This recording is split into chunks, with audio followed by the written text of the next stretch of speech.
जा सके। लेकिन अल्हम्दुलिल्लाह मैं ये गारंटी से कह सकती हूँ कि कराची में जाना पड़े तो उधर भी हमारी यही कोशिश है कि एक वुमेन ऑफिसर, लेडी ऑफिसर वहाँ पे मौजूद हो और उन कंप्लेंट्स को जो कि लेडी ओरिएंटेड बनाए गए हैं, और हर जोन का एक वुमेन थाना भी मौजूद है और दोनों पार्टीज को कॉल की जाती है और उनकी कंप्लेंट लेकर हम उस चीज़ को एड्रेस करते हैं।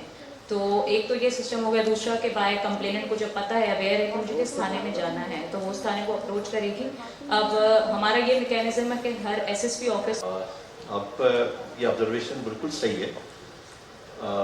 इनफैक्ट जो हमारा एक जेंडर इम्बैलेंस पूरी सोसाइटी में आया हुआ है, जिसकी वजह से आप देखें कि बहुत सारे मसले मसाइल आ रहे हैं और यही वजह है कि हम पुलिस में गवर्नमेंट ने बड़ा अच्छा इनिशिएटिव लिया कि एक कोटा रख दिया पुलिस डिपार्टमेंट में वुमेन पुलिस के लिए कि ये जेंडर इम्बैलेंस है नहीं है समझ नहीं आ रही, आप यही छोड़ दें। तो आपके मुताबिक ये क्यों होता है and why don't the police actually take, जब हम जाते हैं कंप्लेंट दर्ज करने के लिए तो वो स्पेशली डोमेस्टिक वायलेंस की कंप्लेंट करती हैं कि हमें बहुत सारी कंप्लेंट्स। एक सवाल ये होता है कि उसमें स्पेशल हम और क्या इक़्तिदामात कर रहे हैं कि इसको नहीं आ रही, तो इसका सोल्यूशन ये होता है कि आप special court, special prosecutor, special आप आईओज भी करें। लेकिन अनफॉर्चुनेटली हम देख रहे हैं और आसिया ने जो अभी भी बताया कि इससे कोई खास कि वो कॉम्प्रोमाइज़ जिस तरह से केस एक आ गया है और वो कभी खैर ये शुरू से मेरी जंग रही है, सबके साथ ही रही है, कहीं पुलिस वालों के साथ भी समझा तालीम हासिल की है तो सिर्फ आपने क्यों आप में इतनी हमदर्दियाँ हैं।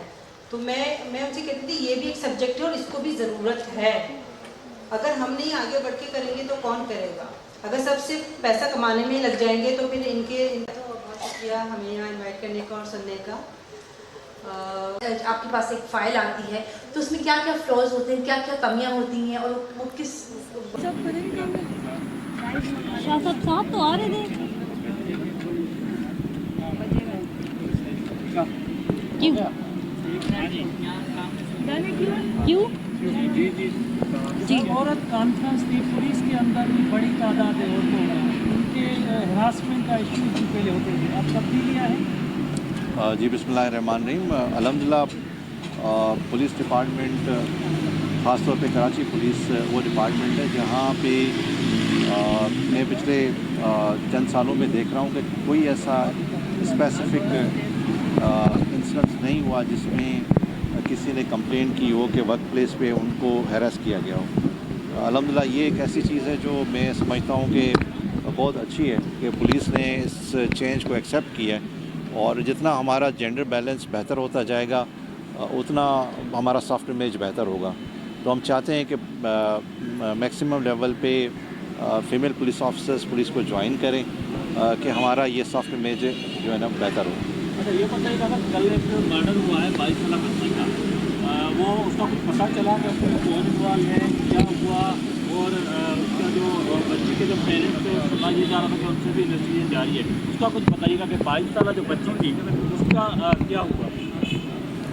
देखिए मुझे थोड़ा सा मीडिया से यही गिला रहता है कि आप खुद ही कह रहे हैं कि कल इंसिडेंट हुआ है और आज मुझे आप प्रोग्रेस पूछ रहे हैं, तो आप हमें काम करने दें। जब ये चीज़ बताने वाली होगी तो हम ज़रूर शेयर करेंगे। क्राइम पे सर कंट्रोल हो सका है? कराची में क्राइम ज़्यादा बढ़ रहा है। जी अल्हम्दुलिल्लाह आप देखें CPLC का डेटा, इसमें सबसे इम्पॉर्टेंट चीज़ जो हमारे एंड पे है वो ये है कि हम जिसके साथ क्राइम हो रहा है उस विक्टिम की FIR लें।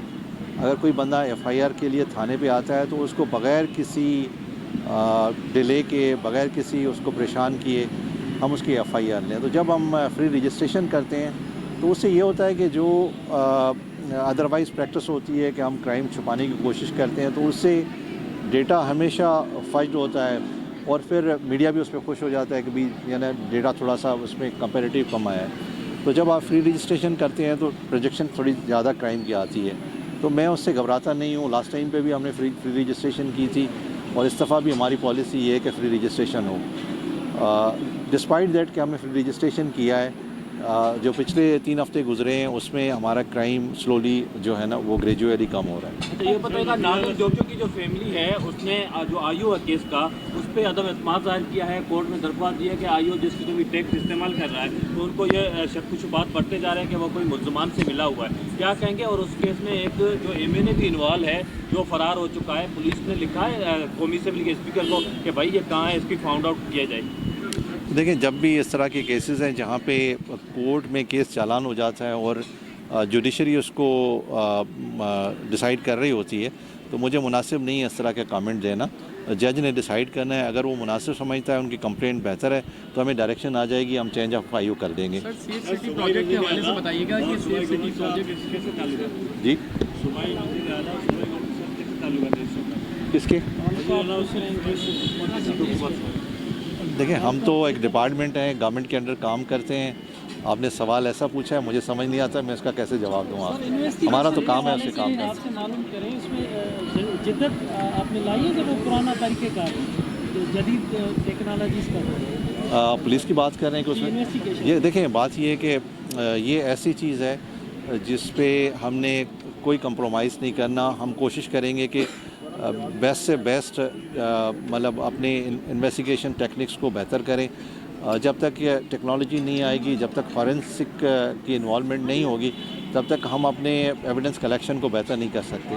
तो एविडेंस कलेक्शन करना और ये एक्यूलर एविडेंस से जान छुड़ाना ये बहुत इम्पॉर्टेंट है। तो हमने इस सिलसिले में पिछले 2 सालों से 16 क्राइम सीन यूनिट्स बनाए, वो अच्छे तरीके से काम कर रहे हैं। अभी मज़ीद इसमें इन्वेस्टमेंट की ज़रूरत है कि उन क्राइम सीन यूनिट्स जो एविडेंस कलेक्ट करते हैं उनको कैसे डिटेक्शन और एविडेंशली वैल्यू के हिसाब से उसको हम बेहतर करके कोर्ट में पेश करें। सर, आपने अभी बताया कि क्राइम के हवाले से CPLC को देखना, क्राइम की अगर हम बात करें तो रेगुलर बेसिस पे बहुत ज़्यादा बढ़ जाता है। घर के बाहर खड़े हों, चाहे दुकान के अंदर बैठे हों या फिर अपने वर्क प्लेस पर हो, हर दूसरे बंदे के साथ कुछ ना कुछ हो रहा है। तो इसको किस तरीके से कंट्रोल करेंगे और कैसे देखेंगे? देखिए, कोई भी क्राइम होता है ना, वो पेनफुल होता है।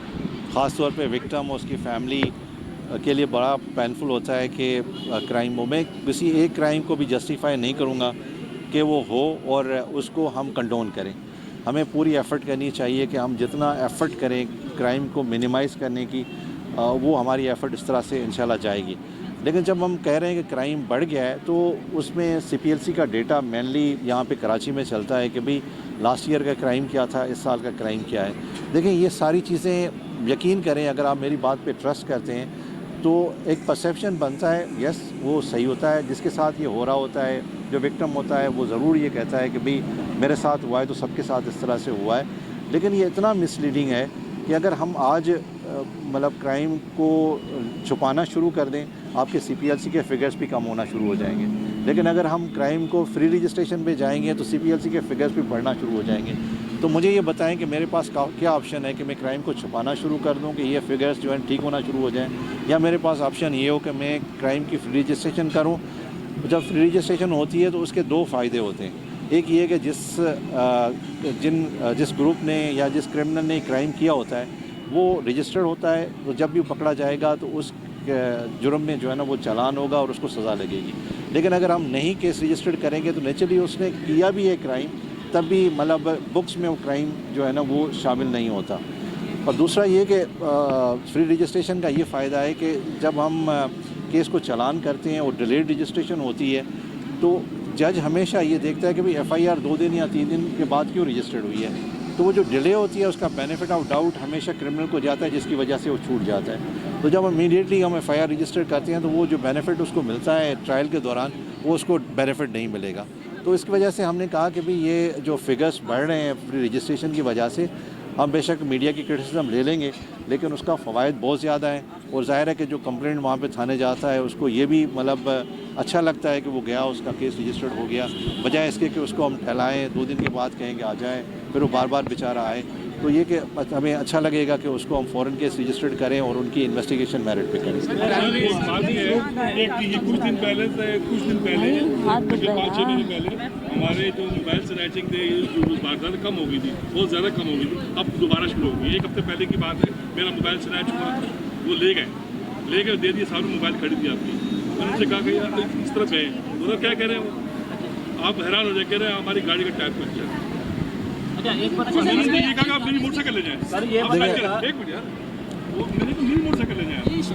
मेरा हम ऐसा काम नहीं, आप सीक्वेंस दीजिए, आप रिपोर्ट करें, हम आपकी ज़्यादा मदद नहीं कर सकते। स्टेट है वो ये जवाब देते हैं, कोई एटीट्यूड नहीं है, कोई एटीट्यूड का लेवल नहीं उनका कि यार समझाएं वो ठीक है हम करते हैं, कहते हैं जाएँ जी आप सीक्वेंस दी जाए, जाके वो कराए। ये किसने, पुलिस ने कहा? जी मोबाइल का जो ऑफिसर था, I think he was ASI। देखें, इसमें मैं ये काफ़ी जगहों पे कह चुका हूँ, सारे पुलिस अफसर एक जैसे नहीं होते। उसमें ऐसे भी पुलिस ऑफिसर्स होते हैं जो इस तरह की उनकी कंप्लेंट आती है तो हम उस पर कॉग्निजेंस लेते हैं, उनके खिलाफ एक्शन लेते हैं। ये एक ऐसा काम है जिस पे कंटिन्यूसली मेहनत की ज़रूरत है, लोगों को गाइड करने की ज़रूरत है। मैंने जिस तरह कहा ना कि जिसके साथ ये इंसिडेंट हो रहा होता है तो वो नेचुरली इसका हीट फील कर रहा होता है, और आपके साथ हुआ है तो नेचुरली आप इसको ज़्यादा महसूस कर रहे हैं। मुझे इसका अफसोस है, लेकिन मैं आपकी कंप्लेंट लूँगा। हम पूरी कोशिश करेंगे कि उन तक पहुँचे और आपको रिलीफ दें। सर ये बताएगा पुलिस रूल्स में कमी मानी थी, उसका क्या हुआ? और अभी जो आपने जिस ड्राफ्ट की बात की है काबीना में जाना है, तो वो ड्राफ्ट क्या है जो काबीना में भी जाना है और उसमें क्या उसके फवायद नज़र आ रहे हैं? देखिए, हम 2 प्रपोजल दे रहे हैं, उसमें एक ई-टैगिंग का है और दूसरा हमने प्रपोजल दिया है कि पैनल ऑफ प्राइवेट लायर्स का, कि वो प्रोसिक्यूशन करें, और उसमें रिवार्ड ऑफ इन्वेस्टिगेटिंग ऑफिसर्स का है। और तीसरा हमारा प्रपोजल जो है वो ये कि रिहेबिलिटेशन ऑफ ड्रग एडिक्ट्स। तो ये प्रपोजल्स जो है ना डिफरेंट स्टेजेस पे चल रहे हैं। तो इंशाल्लाह हम कोशिश करते हैं कि नेक्स्ट अगर कोई इसमें गवर्नमेंट की कैबिनेट की मीटिंग होगी तो मैं उम्मीद करता हूँ कि इसमें प्रेजेंट होगा और इसमें कोई ना कोई फैसला होगा।